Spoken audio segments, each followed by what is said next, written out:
Caste feeling అన్న దాని మీద అసలు ఫుల్ యాంటీ అని విన్నాను. అసలు ఏంటి దాని మీద ఒపీనియన్? అంటే అంటే మన బేసిక్గా ఇండియన్ కల్చర్ ఒక 50-60 ఏళ్ళు వెనకబడి ఉంది. సో ఈ కాస్ట్ ఫీలింగ్ ఉంది చూసారా, అది బ్రెయిన్ అంటే చాలా చిన్న థింకర్స్ ఉంటారే వాళ్ళకు ఉండేది. మేధావులకి ఎవరికి కాస్ట్ ఫీలింగ్లు ఉండకూడదు. కాస్ట్ ఫీలింగ్లు, ఫ్యాన్ ఫాలోయింగ్లు, ఫ్యాన్స్, రిలీజన్ ఫీలింగ్లు, ఏరియా ఫీలింగు, జిల్లా ఫీలింగ్లు, ఇవన్నీ ఉంటాయి. ఇవన్నీ పనికిరాని ఫీలింగ్లు. It will not take you anywhere. నేను మా ఇంటి పేరు, కులం పేరు ఏమి ఉండవు నాకు. నేనే కాదు, నాకు తెలిసి చంద్రబాబు నాయుడు, రాజశేఖర్ రెడ్డి, జగన్మోహన్ రెడ్డి గారు, కేసీఆర్ గారు, వీళ్ళందరూ కూడా రావులు, రెడ్లు, నాయుడులు ఇవి తీసేయాలి. గవర్నమెంట్ ఉండేవాడు ఎవడో పెట్టుకోకూడదు. మళ్ళీ ఎందుకండి అసలు ఇండియాని ఇంకా వెనక్కలాగటానికి? అసలు వరల్డ్లో ఎప్పుడైనా బిల్ గేట్స్ ఏ కష్టం చూసారా? ఆడికి మైక్రోసాఫ్ట్ వాడేస్తున్నాం, మనం యాపిల్ ఫోన్స్ వాడేస్తాం. శాంసంగ్ కూడా మన హిందూ కాదు అసలు. ఎందుకు వాడుతున్నారు? అంత ఫీలింగ్ ఉంటే అన్నీ కావాలి. నేను ఇవాళ పొద్దున్నే నేను అన్నం తిన్నా, అన్నం నా చేతికి రావాలంటే అన్ని కులాలు, అన్ని మతాలు పనిచేస్తాను, నాకు వస్తుంది మొత్తం. అంత కాస్ట్ ఫీలింగ్ ఉంటే మెయింటైన్ చేయాలి. నీ కాస్టోడు పండించిన పంటే తిను, నీ కాస్టోడి దగ్గరే పని చేయి, అట్టా ఉండాలి. నీ వల్ల కాదు అది. కానప్పుడు ఇంకెందుకు? ఓన్లీ పెళ్ళిళ్ళ దగ్గర మాత్రం చూపించుకోవాలనుకుంటే మరీ ఫీల్ అయితే, ఉద్యోగాల్లో అన్నిట్లో చూపించుకుంటుంటే ఎట్టా? అసలు బ్యాక్వర్డ్ థింకింగ్ అని. ఇప్పుడు ఈ కాస్ట్ ఫీలింగ్స్ అన్నీ ఎక్కడి నుంచి వస్తాయి? మా కాస్ట్ గొప్ప కాస్ట్ అని ఎట్టా వస్తుంది అంటే, ఇప్పుడు రామ్ గోపాలవరం గారు ఉన్నారు, ఆయన మేధావి, ఇంటెలిజెంట్, నేను ఒప్పుకున్నాను. రామ్ గోపాలవర్మ మేధావి కాబట్టి వర్మ అని పేరున్నాడల్లా గొప్పవాడంటే అది నేను ఒప్పుకున్నాను. ఇప్పుడు రామారావు గారు ఉన్నాడు, ఆయన ఒక పర్టికులర్ కాస్ట్లో గొప్పవాడు, ఆయన సీఎం అయ్యాడు, గ్రేట్. కాబట్టి ఆయన కాస్ట్లో ఉన్న మేమంతా గ్రేట్ అంటే ఆయన గ్రేట్, నువ్వు కాదు. సేమ్ ఇది చిరంజీవి గారి ఫ్యాన్స్ ఉంటారు, చిరంజీవి గారు గ్రేట్, ఎస్ నేను ఒప్పుకుంటా, చిరంజీవి గారు చాలా గ్రేట్, కష్టపడి పైకి వచ్చాడు, సూపర్ డాన్సర్, సూపర్ ఎంటర్టైనర్, ఆయన గ్రేట్. ఆయన ఫ్యాన్స్ కాబట్టి మేము గ్రేట్ అంటే నువ్వు గ్రేట్ కాదురా, ఆయనే గ్రేట్. ఎప్పుడు వస్తుంది ఈ ఫీలింగ్ అని అంటే, నాన్ అచీవర్స్ వచ్చినప్పుడు. ఈడేమి సాధించలేడు కాబట్టి నేను ఆయన ముట్టుకున్నా కాబట్టి నేను గ్రేట్. నేను మహేష్ బాబు ఫ్యాన్ని, మహేష్ బాబు గ్రేట్ కాబట్టి నేను గ్రేట్, ఇది వస్తుంది. మా కులం పలానా వాడు గ్రేట్ కాబట్టి నేను గ్రేట్. నువ్వేంటి? నువ్వు సాధించడానికి ఏమీ లేనప్పుడే నువ్వు పలానా హీరో వెనక ఫ్యాన్ అవుతావు, ఒక కులాన్ని పట్టుకుని వేలాడుతావు, ఒక రాజకీయ నాయకుని పట్టుకుని వేలాడుతావు. అందరూ మీడియాకర్, సబ్స్టాండర్డ్ జీవులు అనమాట, మనుషులు కాదు వాళ్ళు. ఫీలింగ్ ఉండేవాళ్ళు. మా అబ్బాయి ఉన్నాడు, మా అబ్బాయిని మీరు అడగండి ఏం కాస్టో తెలియదు అది. మీ కుటుంబం ఎంత? ఇప్పటి మీరు చైల్డ్హుడ్లో సిస్టర్ అనాథాశ్రమంలో చేశారు. నాకు ఒక అక్క, ఒక చెల్లి అండి. చెల్లి. అక్క మా ఊర్లో ఉంటుంది, చెన్నై. అప్పటి నుంచి మీరు కాంటాక్ట్ ఉన్నారా? అనాథాశ్రమంలో వేసినప్పటి నుంచి వెళ్ళి చూసేవాడిని. ఇప్పుడు ఇక్కడే ఉంటుంది. ఎందుకు వేయాల్సిన పరిస్థితి ఏంటి అంటే, మా ఫాదర్ పోయినాక మా ఫ్యామిలీని ముగ్గురు చుట్టాలు పంచుకున్నారు. మా అక్క మా అత్తయ్య గారి ఇంట్లో ఉండేది, నేను మా ఒక బాబాయ్ గారి ఇంట్లో, మా చెల్లి ఇంకో బాబాయ్ గారి ఇంట్లో. ఆయన దగ్గర డబ్బులు లేక మెయింటైన్ చేయలేకపోతే తీసుకెళ్ళి స్త్రీ సేవా మందిర్ అని ఒకటి ఉంది, అక్కడ జాయిన్ చేశారు. అక్కడికి వెళ్ళి కలిసేవాడిని. మీరు లైఫ్లో ఎప్పుడన్నా విపరీతంగా ఏడ్చిన సందర్భం ఉందా? అప్పుడు నేను రోడ్ల మీద ఉండేటప్పుడు. ఎప్పుడు? చెన్నైలో ఉన్నప్పుడు గాంధీ అనే సినిమా రిలీజ్ అయింది. అది చూశాను, సెకండ్ షో అయిపోయింది. అలా నడుచుకుంటూ వచ్చా మౌంట్ రోడ్ నుంచి. వచ్చి జమినీ ఫ్లైఓవర్ అని ఒకటి ఉంటుంది, అక్కడ ఒక గుర్రం బొమ్మ ఉంటుంది, దాని కింద పడుకుంది. తెల్లారుజా అవుతా ఉంది, ఇంకా చలి, ఓపెన్ ఎయిర్. ఇంకా అక్కడ పడుకోలేక చలికి ఆ న్యూస్ పేపర్ తీసుకుని అలా నడుచుకుంటూ పాండ్య బజార్ దాకా వచ్చి అక్కడ పడుకోవాలనుకుంటే అక్కడ ఒక సైకిల్ రిక్షా ఆగుంది. రిక్షావాడు అక్కడ మెట్ల మీద పడుకుని ఉన్నాడు, చాలామంది పడుకుని ఉన్నారు. నేను రిక్షావాడిని అడిగా, అన్న నీ రిక్షాలో పడుకుంటాను. రిక్షాకి షేడ్ ఉంటుంది కదా, పడుకో అన్నాడు. ఆ షేడ్ లాగి దాంట్లో పడుకున్నాను. ఇటు తిరిగా నాకు నిద్ర రాట్లా. ఎందుకు అని అంటే, ఆడు కింద ఉండే సీటు తీసుకెళ్ళి దిండి కింద వేసుకున్నాను. ఇంకా పడుకోలేక వెళ్ళి అక్కడ ఇంకో మెట్టు మీద నేను పడుకున్నాను. పడుకుని చెయ్యి ఇట్ట పెట్టుకుని పడుకుని న్యూస్ పేపర్ కప్పుకొని మంచి నిద్రలో ఒక ఎన్టీఆర్ పాట, ఎన్టీఆర్ జయప్రద పాట జరుగుతూ ఉంది. అట్లా పడుకుని ఉంటే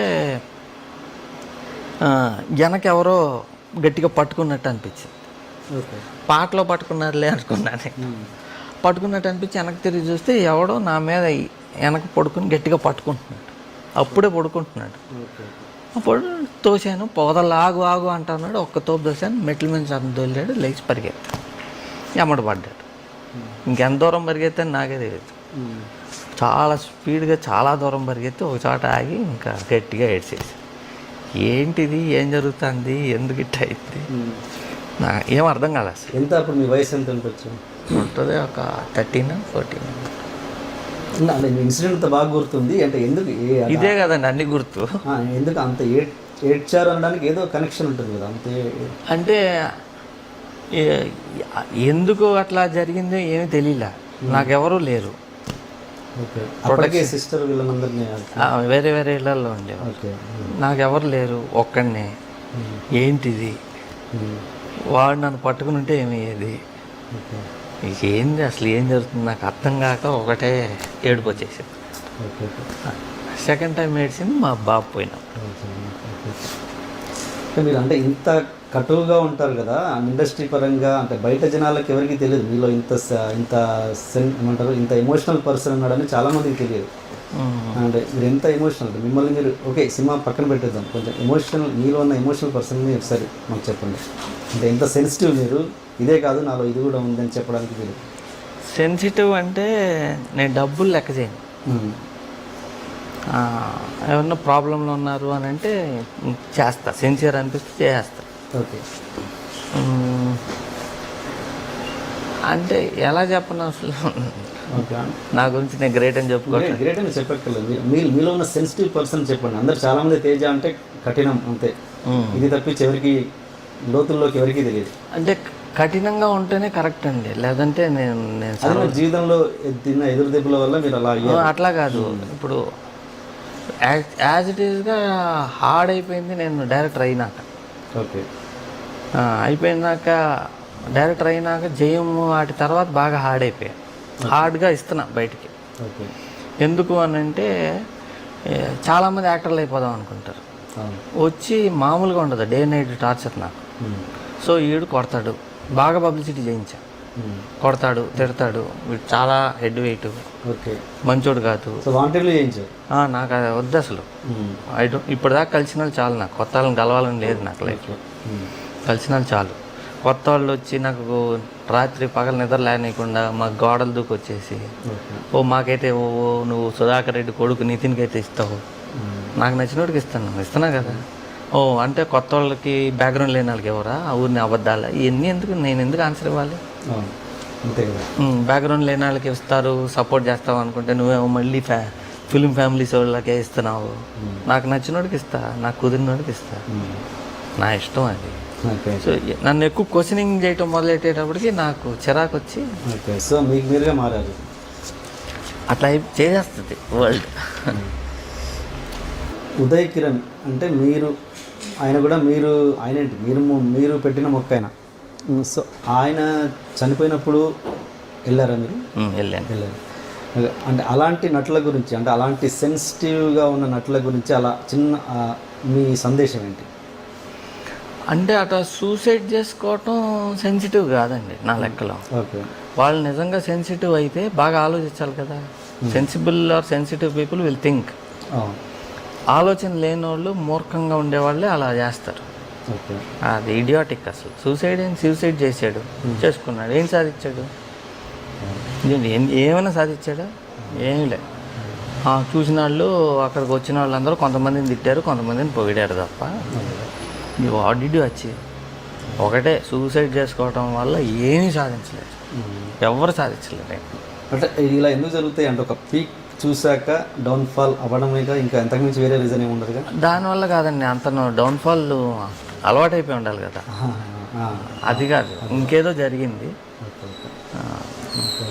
చాలామంది చిరంజీవి గారి వల్ల అయింది అది ఇది బ్లేమింగ్ చేశారు, కానీ I don't think that is the reason. అది ఎప్పుడో జరిగింది, ఇప్పుడు దానికి ఇలా కనెక్ట్ చేస్తారు. వీళ్ళు కనెక్ట్ చేసుకున్నారు పబ్లిక్. కానీ అలా నేను ఉదయ్ నాకు తెలిసినోడుగా నాకు తెలిసింది ఏంటంటే ఐ డోంట్ థింక్ ఆయన్ని బ్లేమ్ చేయడం కరెక్ట్ కాదు. కరెక్ట్. నాకు ఈ డౌట్ ఎప్పటి నుంచో తెలుసుకోవాలని మీ నుంచి.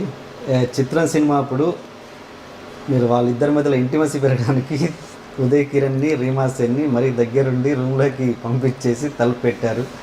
తలుపు పెట్టేవారు వాళ్ళ మధ్య ఇంటిమసీ పెరగడానికి అనేది అప్పట్లో ఒక రూమర్. అది నిజమేనా? లేదు కరెక్ట్ చెప్పండి. లేదు నేను అబద్ధం చెప్తా. అవునంటే అవునంటా కదా. ఇప్పుడు ఉదయ్ కిరణ్ కూడా లేడు కాదంట, చేయలే అట్లాంటిదే. నేను అంత చీప్ కాదు, నేనేం చేసినా రాయల్గా చేస్తా. Okay okay.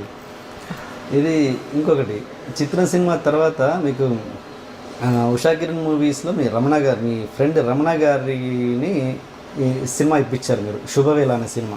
దానికి ఆ సినిమా చేసిన తర్వాత మీరు కెమెరామెన్గా చేశారు, దానికి కెమెరామెన్ చేశారు. ఆ సినిమా అయిపోయిన తర్వాత దాంట్లో ఏదో ఎక్స్పోజింగ్ సాంగ్ ఉందని చెప్పేసి రామోజీరావు గారు వద్దని కట్ చేయించిన తర్వాత మీరు వెళ్ళి మళ్ళీ ఆ సాంగ్ని యాడ్ చేయమని చెప్పేసి మీరు యాడ్ చేయించారని, అప్పుడు ఆయన అది దృష్టిలో పెట్టుకొని మిమ్మల్ని కోపగించారని ఇది జరిగిందని అప్పట్లో న్యూస్ కూడా వచ్చినట్టు 5 పేపర్లో కూడా వచ్చినట్టు గుర్తున్నాను.